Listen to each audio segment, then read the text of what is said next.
Well, the latest effort to breathe life into the Keystone XL project came Thursday when North Dakota Senator John Hoeven reintroduced bipartisan legislation that would force congressional approval of the pipeline. All 45 Republican senators plus 11 Democrats signed on. Still short of the 60 votes it would need to clear at least the procedural hurdles. So one of those Democrats who's on board is Senator Joe Manchin. Let's bring him back in here. You've been a strong advocate of this. Can you corral the 60 votes you need to get procedurally to the vote process? I'm just a strong support of having our nation secured energy-wise. We see what Russia's using it, the strength of their energy position that they have, using it to their benefit. Security of energy in a nation such as the United States prevents us from going places in the world that doesn't want us, having to fight and defend in wars we shouldn't be in. So it's a common sense. In West Virginia, common sense prevails. We'd rather buy from our friends and our enemies. We can't figure this one out. Labor and business are for it.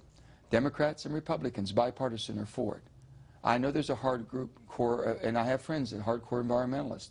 But to those friends, I would say, it's more harm to the environment trying to truck and rail all of that energy out of that area. It's going down to the refineries anyway. It's much more environmentally friendly to do it through a pipeline. It makes more sense, and why they're not doing it does not make sense to me. And can we find 4, 5, 6 or more Democrats? I would hope so.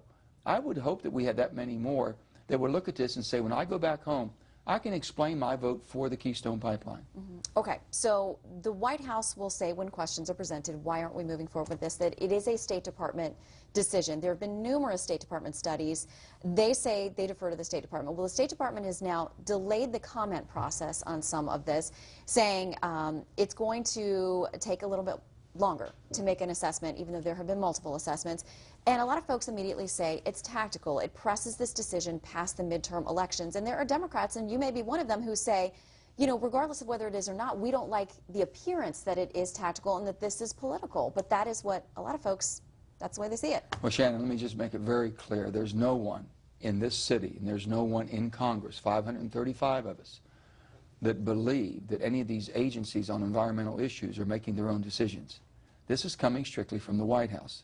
Whether you agree or not, I respect that. They have the responsibility and the ability to do that. I respect it. I just respectfully disagree.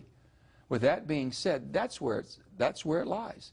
If we had the green light from the White House, this would happen.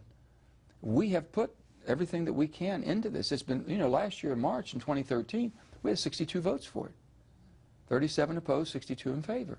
I still think that vote is there. I really do. And it makes sense. And we don't want to usurp anyone's power, but if it gives the White House some protection from the environmental community coming after them, sooner or later you've got to give to the will of the people. And we represent the people. This is strong. It's good for our country. It gives us the ability to have control of that resource. And there's no one refutes that Canada, being a sovereign nation, they're going to produce the oil sands. They're going to produce that. And they have a right to do it. And they have a right to market that anywhere in the world. And there's an appetite around the world that'll buy it. Shouldn't we have the ability to control that? Shouldn't we have the ability to be a player, to be able to make our country more secure, to make sure that we don't have to go somewhere else looking for oil when we have it with our best friend, our best neighbor? There are plenty of folks watching and waiting to see if you get an answer on that. Meanwhile, a big decision at the Supreme Court this week regarding the EPA and some of its power to regulate emissions from power plants. While it came down in favor of the EPA, a lot of folks say it doesn't really matter. The EPA was going other avenues as well. Coal, obviously, a major industry for West Virginia. The EPA and those folks will say we need to protect folks.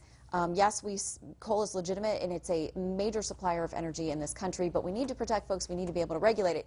You've introduced a bill in the Senate, and I know the House counterpart has already passed, that would limit the EPA's ability to regulate some of these things. How would it work? Well, no. What we're saying is that we recognize the EPA has the right by court, and we recognize that. They have the right to regulate CO2, you know, which is climate.